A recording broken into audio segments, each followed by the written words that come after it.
Hey friends, welcome back. I hope you're having a fantastic day today. I wanted to sit down and chat with you about the last 9 years of homeschooling. We're actually finishing our 9th year of homeschooling right now. And that's honestly kind of wild for me to think about. Yeah, super crazy. But I mentioned this in a previous video that both of my boys will actually be seniors next year, which is in and of itself wild, so wild, but incredibly exciting. Truly, if I can tell you, having teenagers has been one of my favorite seasons so far.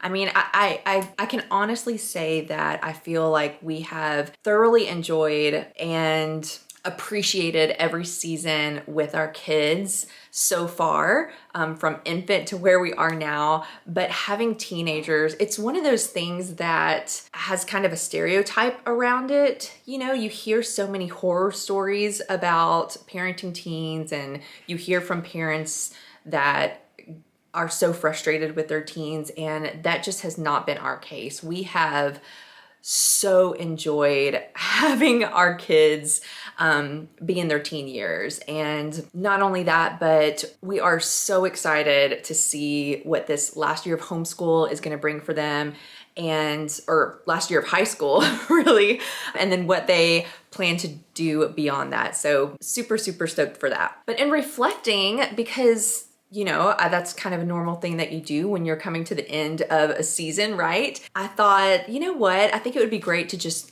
sit down, chat with you, and just share a few things that, looking back, if I could narrow it down to 3 instrumental factors that played into the success of our homeschool career, that's what I want to share with you today. This is gonna be super relaxed.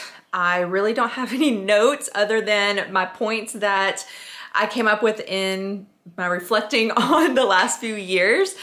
So I'm just going to get to those points and then just chit chat with you and share what's on my mind right now. I do want to preface this with a little bit of background in case you are not familiar. So we started homeschooling. I have 2 boys. We started homeschooling when they were in 2nd and 3rd grade. And like I said a minute ago, we're now entering into their senior year of high school. Now, the oldest is on track. The youngest, we decided naturally, because he has just done school with his older brother for the entirety of her homeschool career. When we got to high school, when we got to high school for the oldest one, the youngest one pretty much just went ahead and started high school early because we do so many subjects together. It just made more sense to do it that way. And so he is only a couple of credits away from graduating. So after a family discussion, we just decided it's silly. Our opinion was that it was silly for him to do another year after this year just as a filler, truly.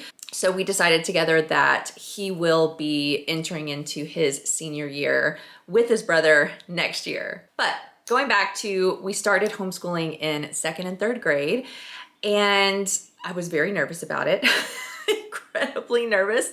It was never something that was on my radar, but obviously something that we fell in love with and just fit for our family. I have shared in a previous video about why we chose to homeschool, and I'll share that video with you. One thing we decided from the get-go is that we were just gonna take it year by year. That decision alone from the start gave me so much freedom because, again, like, I wasn't homeschooled, my husband wasn't homeschooled, this was super new to us, and just knowing that it wasn't something that we had to be married to gave me a lot of freedom, because in my mind, I thought once we homeschooled, like, that's all there is. Like, I have to make this decision and stick with it for the entirety of their schooling. And that wasn't the case, especially being in a state. At the time we were in Louisiana, and now we're in Texas, which is actually even easier to homeschool in. But being in a state that allowed for us to be able to make that decision was so fantastic. And again, just gave us a lot of freedom in knowing, okay, let's do this for a year. If it doesn't fit for us, then we can just re-enroll them into a school. And so having that cushion or kind of backup, if you will, was really nice. We strictly homeschooled until 7th. The boys were in 7th and 8th grade, or about to be in those grades. And then they asked about going to a traditional style school setting. So we looked into that. We ended up enrolling them. And overall, one of the boys had a pretty good experience. The other one wasn't so great. We just found that homeschooling and that learning style was better for him. However, that was also the year of the pandemic. And so when the whole world had to go to online learning, aka homeschool, that could be a video in itself, but that was super easy for us. It was an easy adjustment, obviously, because we had that homeschooling background. But then going back into school for the fall following that school year, we all decided, and the boys more so than me, decided that they wanted to just go back to homeschooling. So we've done that ever since. So there was one year in the middle where we mostly did not homeschool. Okay, I think that gives you enough of a background in case you weren't familiar with our family and any dynamics behind our homeschool. So let me go ahead and get into my three fundamental elements that I have found in reflecting back. The first one is this: a relaxed approach has been the best fit for us. This took me a couple of years to really dial into because, and I have shared this in another video, it's been a long time ago, but I had to unlearn, in a sense, what schooling should look like. So when we started homeschooling, the concept I had in my mind was just taking what you do in a school setting and doing it at home. So you sit at a desk, you raise your hand, like all those things that come along with just going through a traditional school system. And it took me a little while to just relax as far as my expectation of that. And then, or maybe not so much, expectation may not be a good word, but just mindset of that probably. But even further than that, I found what worked best for us was just a relaxed style of homeschool altogether. So when I say relaxed, I'll try to give a few examples of that. So one in particular would be testing. So our state does not require end of the year testing. So for a very long time, we just didn't do it because it wasn't required. And because I'm working one-on-one with my kids, I know exactly where they are in their learning, right? Whereas a teacher with 20 plus students probably needs testing for them to be able to assess where each of their students' skill level is. So for the longest time, I didn't test. And if I'm being quite frank, which usually I am, part of that was also the rebel in me, like I oftentimes want to go against the norm just because I can. And so part of the we're not going to test probably came from that. But more so than anything, it was, I work with them. I know where their weaknesses are. I know where their strengths are. I know if they've grasped a subject and when they haven't. So we just didn't test for a long time. And then it was really totally the Lord when we started to test, because I just came to this realization when we began approaching junior high. I can't quite remember if it was 6th grade or maybe 5th grade. I want to say it was 5th grade when we started to, I think it also had to do with Life of Fred, which is another video that I've made, and I'll link that one as well. But there was so much controversy in only using Life of Fred as a sole curriculum. If you're not familiar with it, look it up. It's such an amazing math curriculum. But I tested, I remember that year specifically because I wanted to see how the one child that I had that was doing Life of Fred as his sole curriculum, I wanted to see how he tested on that, which was phenomenal. Again, go watch that video. It was incredible. So that was one of the reasons why I tested. The other one, I feel like, again, was just totally the Lord, because I had no idea that just 2 to 3 years later they were gonna want to go to more of a traditional style school, and we were gonna need testing scores to submit for that. So it ended up working out wonderfully, which is not by my doing. It's just totally God. And so I am thankful that we tested, and we've tested every year since then except for one, which was actually last year because we moved to Texas and it was just change in life just was a little much. So I paid for testing, and then I don't even remember what happened. It didn't happen. That's all you need to know. It didn't happen. So that's one example of when I say we have a relaxed style of homeschool. That's one example of it. Another example I would give is I was able to get to a place where, and this is probably more so when they were younger, where I used the curriculum as a guide and I didn't feel like I had to do every single thing in it. And then as we got older and I found the curriculum that I really enjoyed and that the boys responded well to, we did a little bit more with those. But leading up to that, it took me a while to understand that curriculum really is a guide. And even if one full day in your curriculum gives you 5 agenda items to do, that does not mean that you have to do it. And it took me so long to understand that. Also, I'm an Enneagram 3, if you know anything about the Enneagram, and I am the achiever. So I want to do all the things and do all the things well. And so on a personal basis, like it took me a while truly to be okay with that. And again, change my mindset and just be okay with that. And also understand that if I'm stressed about it, the kids are gonna be stressed about it, right? It's just sometimes the littlest things that you just have to be reminded of. And that was one of those things for me. Like I had to be reminded of that. Like mama ain't happy, ain't nobody happy. And it's true. and I had to be aware of, okay, what is the wisest and healthiest option? That may seem dramatic, but it is what it is for me to do and how to teach my family and within the dynamics that we are. And that just worked for us. Learning how to be more relaxed with the curriculum, with our schedule, those things just made the world of difference. And I gotta tell you, testing at the end of the year is really the only like very structured thing that we probably did throughout the entirety of our 9 years of homeschooling. And I gotta tell you, like every time I got their test scores back, truly the first few times I was like, I'm not gonna open it. I'm not even gonna open it. I'm gonna let them test and it is what it is. But eventually for all of their testing, I did open the scores and I had some anxiety. I'm not gonna lie. Like I had legit anxiety waiting for their test results, wondering, did I do a good job? Did they learn what they needed to do? You know, all the things, all the worries.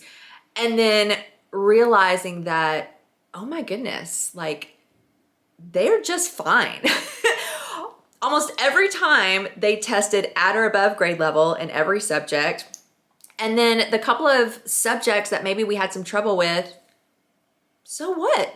We focused a little bit more on that and the next year it got better. Like I would stress myself out with the testing, really more so worrying that we weren't doing enough. And I gotta say, now looking back, really thankful that we ended up testing more than I would have preferred. Testing at the end of the year. We never really did tests like at the end of chapters or anything like that.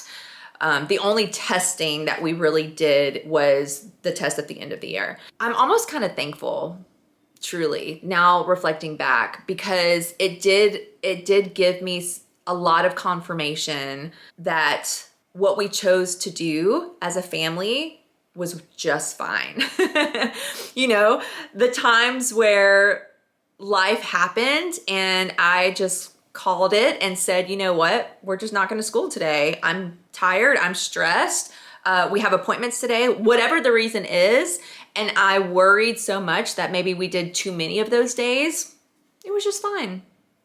The days that I didn't do all the agenda items on the curriculum, which were most days, come to find out, they're just fine. In fact, they're better than fine. They tested better than they should have. So all that to say, I probably worried a little too much in the earlier few years, and just understanding and realizing and settling into that relaxed style for us was 100% the way to go. It worked out beautifully for us, and I'm so thankful. And the latter few years we have had keeping that approach has just been wonderful. It has made education and learning something that I believe they're going to want to continue to do for whatever it is that they're passionate about. And for me, that's a win.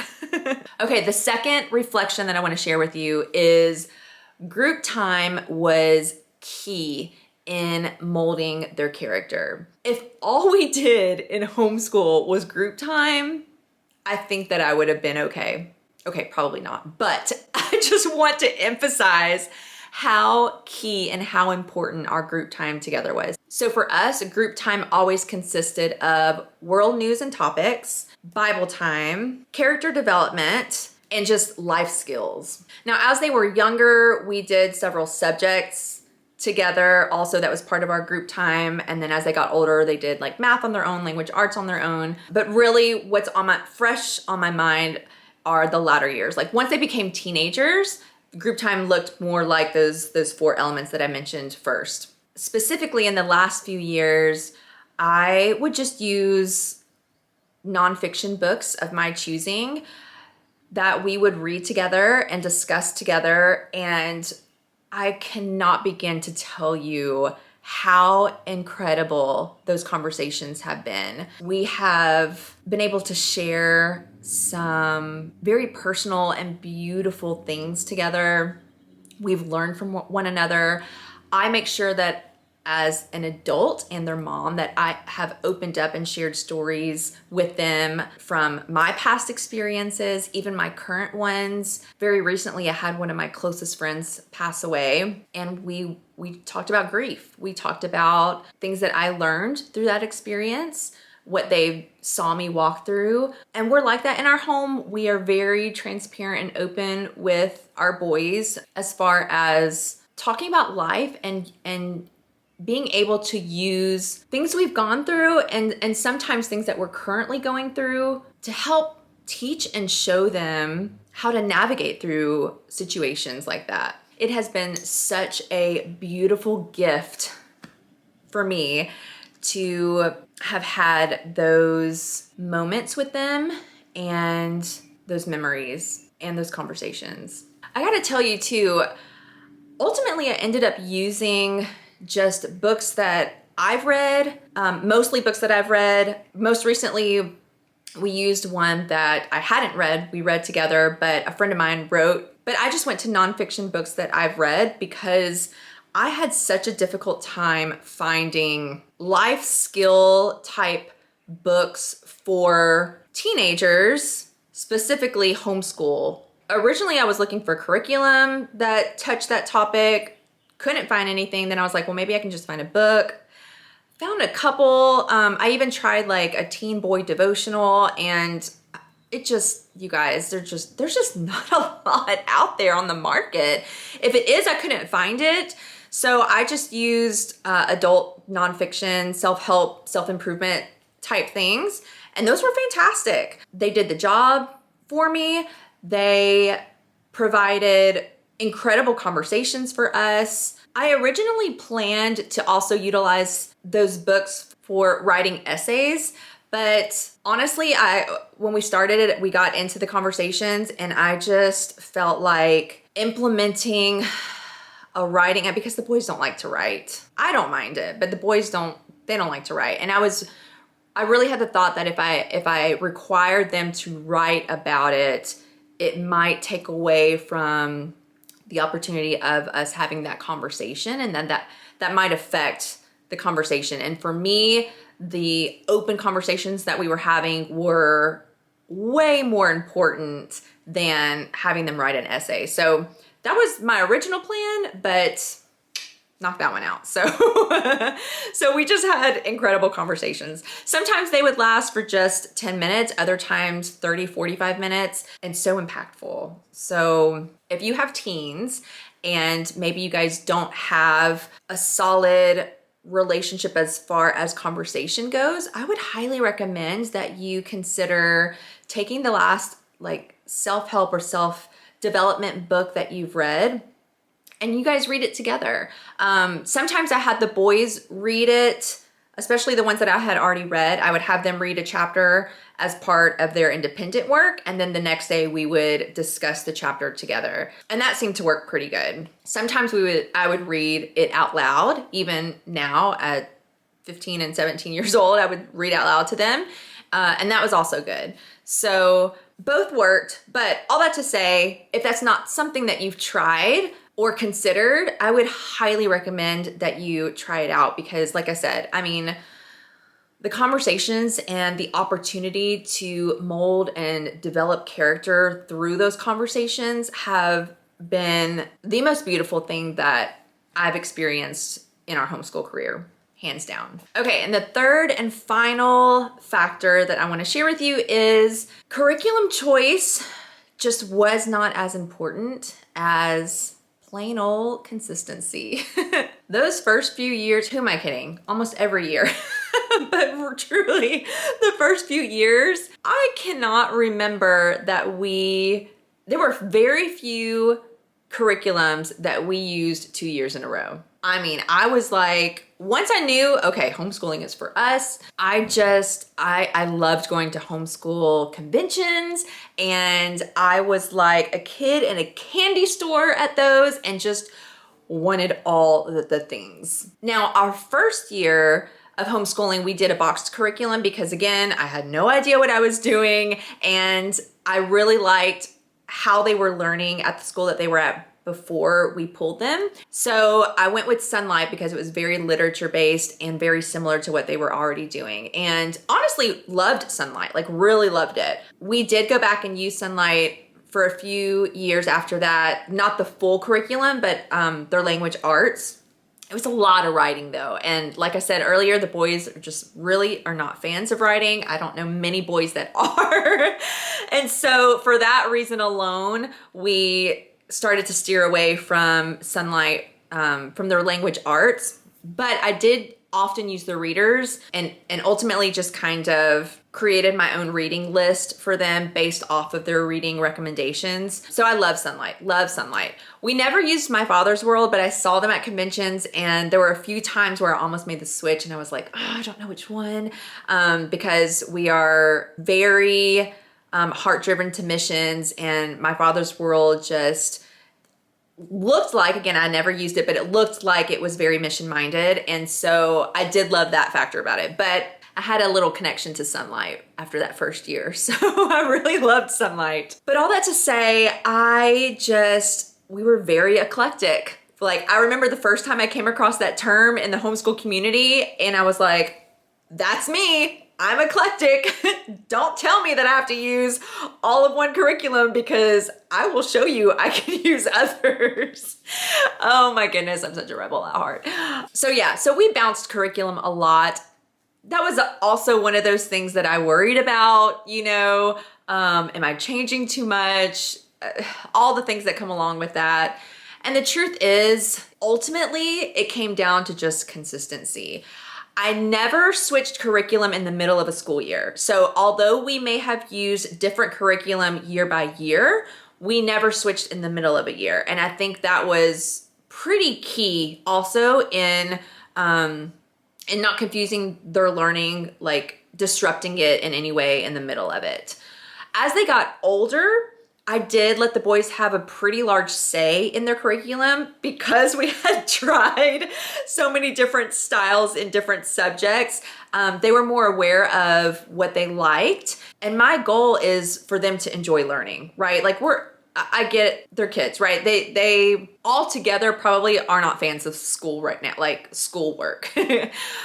But the more enjoyable that the learning can be, the more likely that they're going to continue to learn. So I really wanted to make sure that we were choosing curriculum that they enjoyed and that they had some ownership in, especially like I said, as they got older. That was really important to me. And so ultimately now, entering into both of them being seniors in high school and knowing that they're testing where they need to be, I can confirm that changing curriculums is okay. When I say consistency, I mean overall consistency in our homeschooling routine. They know that every day we start at this time. We're gonna start with group work. We're gonna go into lunch. We're gonna go then into independent work. And so our overall routine always looked the same, but the small little details of curriculum within that routine may be different. So that's what I mean whenever I say consistency, in my opinion, is more important than your curriculum choice. Okay, friends, that is all I got. I kind of feel like maybe I just blabbed a lot. I don't know. Hopefully you found it helpful or some little nugget of information that could help you. And please remember, these are all my opinions and what has worked for our family and our dynamic, and your family dynamic is probably going to be a lot different than mine. So just like any other video that you would watch, take the meat and spit out the bones. That's the saying, right? I'm really not sure, but we're gonna go with that. So whatever nuggets of information that you got that you're able to use, apply it, and anything else, just let it go. Because it's just my opinion and what has worked for us. Okay, and if you're still watching, thank you. Thank you for being here and tuning in for this long. But I just wanna share a little more beyond what the video is about and just kind of where I am right now with YouTube. And because I'm coming to the end of our homeschool career, wild. I don't think I mentioned this, but the oldest is actually doing a foreign exchange program for the fall semester. I could probably definitely do a video just on that. But because I'm coming to the end of our homeschool career, I'm in this weird place, and they're very independent now. I mean, truly, it's almost like they're in college and I'm more of their manager. I don't really teach them any subjects anymore other than like character development, life skills kind of thing. But all that to say that I am struggling with creating homeschool content. I took a long break. Life, if I am being very blunt, which again, I try to be pretty transparent here, but life was really hard, and it still is a bit difficult, but the last 6 to 8 months have been pretty hard, and needed a break from YouTube. Now back here, very excited to be making more videos. But again, I'm just at this I'm just in this season of life where I still am very passionate about homeschool, but it looks different than it did when they were younger and when I started making YouTube videos. And so I'm trying to navigate like what I want to make content on. I know YouTube and really most social medias are all about niching down. And I'm just not a niche down person. And life for me just doesn't look like that. And I used to I used to consider so much about like monetizing and creating content that people want to see. I do want to create content that people want to see, but I don't want to be so business minded around my channel. And then the flip side is like, yeah, but why spend the time making videos if nobody's going to watch it? That doesn't really make sense. So bear with me, guys. I'm really just sharing my heart right now. So all that to say, like, I would love to still make homeschool content if that's something that you're interested in watching. Like the last few videos have been very heavy on knitting because that's just, quite frankly, something very therapeutic that has been for me the last several months, and something that I really have enjoyed doing for a very long time. So I'm making videos on that just because it makes me happy and it's something that I enjoy doing. And then I also just kind of want to share my heart on just life stuff. I mentioned a minute ago, like life has been really hard, and I've just learned a lot of life lessons through that. And I would also kind of love to share just things that I've learned, because I just don't believe that I have gone through things and been able to overcome many of them and still learning to overcome them. But I don't believe that I've walked through that journey just for me to have that wisdom on. And so I would love to share some of those life experiences with you as well. But all that to say, like, I'm having a hard time niching down on video content for my channel. I know that it's probably best to just stick with one idea for my overall channel, but right now that's just really not where my life is. And so I really don't know if there's a question here or if I just am blabbing and want to share. I'm just sharing my heart. I'm just sharing my thoughts. That's all that's happening right now. So maybe the question would be like, it would be really helpful if maybe in the comments you would tell me like what you would love to hear about. Maybe even just based off of those last few things that I just mentioned. Homeschool, knitting or crafting. I love to sew also. I'm saying lifestyle, but just all the things that kind of would fit into that. Or anything else. I used to own a gym. I love to talk about nutrition and health, mindset. Yeah, it's all the things. It's all the things. But I'm still continuing to make videos. For right now, the ones that I have planned to record and one or two that I have already recorded are going to be mostly like knitting and kind of lifestyle. This is the only homeschool idea that I have right now. So if there's something related to homeschool that you have a question about or you would like to hear my perspective from, let me know in the comments. But yeah, I think just if you could comment, that would be really helpful, and let me know your thoughts. Yeah, that's pretty much all I got. If you're still watching, you're amazing. And we could definitely be friends. So okay, I'm done blabbing. I'm done for now, at least. All right, I hope you have a fantastic day. Thank you for tuning in. Thank you for watching this entire video. Leave me a comment. Truly, it would help me so much to kind of navigate through what this channel is going to look like for right now. Yeah, and until next time, I hope you have a great day. I'll see you soon, guys. Bye.